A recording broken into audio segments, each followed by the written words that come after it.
Hey everyone, Attorney Davis Younts here.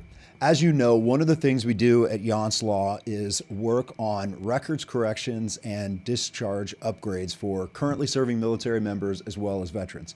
So what I like to do periodically is just hit on 3 questions that we get asked, and sometimes these change over time, but I just wanted to touch on 3 this week that are critical questions for someone who is considering applying for a discharge upgrade or who needs their military records fixed. First of all, you don't have to hire an attorney that lives in your area. We provide nationwide and actually worldwide legal services, so we can represent anyone before the discharge review boards or the records corrections boards, so the Board of Corrections for Navy or military records, no matter where you're stationed or no matter where you live. We currently have clients all over the world because it's federal law. So that's the first question. Can you represent me geographically? There are no limitations on that.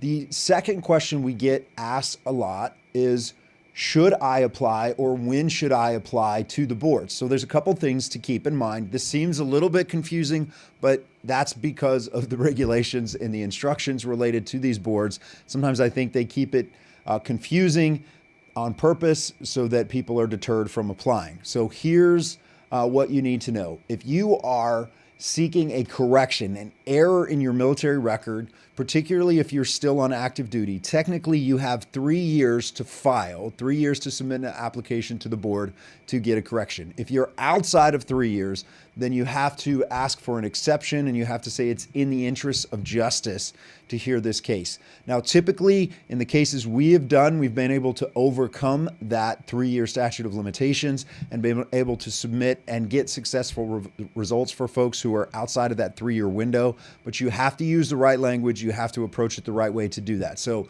just keep in mind, generally you want to try to apply for that records correction within 3 years from the date of error or discovery of error, but there are ways around it in some cases, so we can certainly talk about that.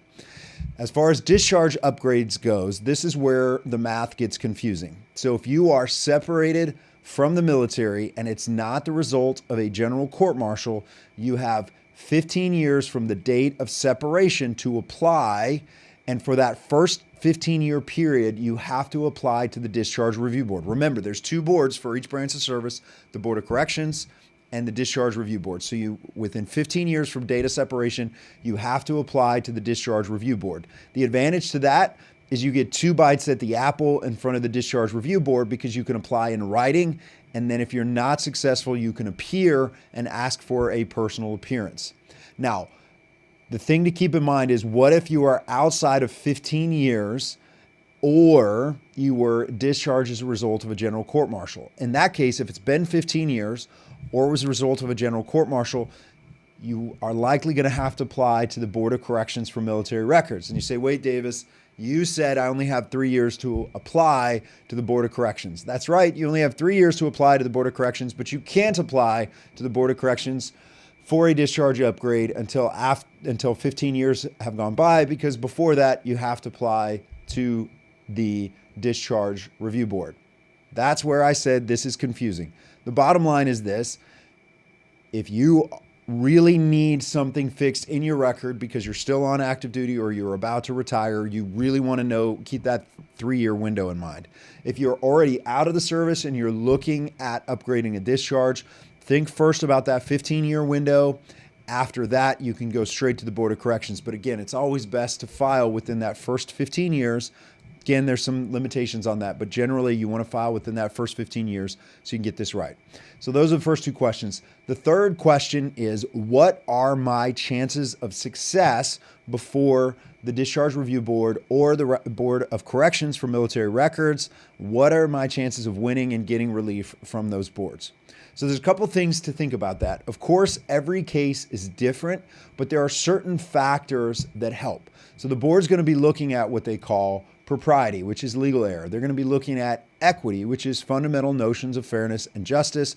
They can also look at clemency, which means you could receive an upgrade potentially based on your rehabilitation, demonstrated rehabilitation and community service after you've gotten out of the military. So there are ways to do this.